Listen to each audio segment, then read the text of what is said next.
I hope you learned a lot about the Big Six in library last week. So let's review. With the Big Six, the first step is task definition. In this step, we have to define the information problem and figure out what information we need to find.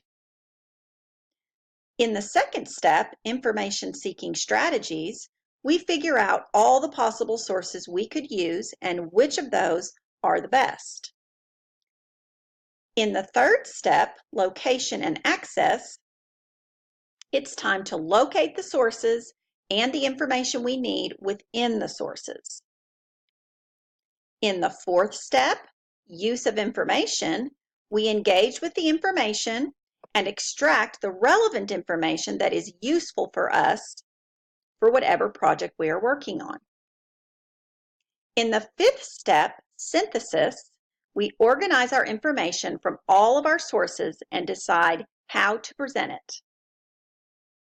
And finally, in the sixth step, evaluation, we judge the product and the process and evaluate if we did what we were supposed to and completed the Big Six steps the right way.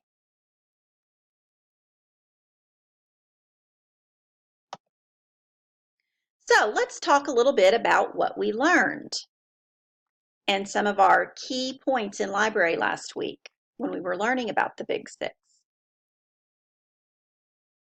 5 important things we learned were how to actually carry out the Big Six steps, what type of questions to ask for guidance, which we found was very important, what type of good library online resources to use, like Britannica, World Book Online, Kids InfoBits, and others that we have available in our library databases, how to find the right information for our research, and finally, how to organize that information in the best, most effective way.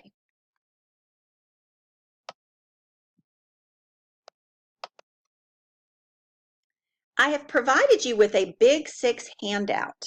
This handout will help you remember everything important about the Big Six, so keep it handy. The handout also has a list of resources you can access on the internet whenever you need more help on the Big Six or you want to just find out some more information.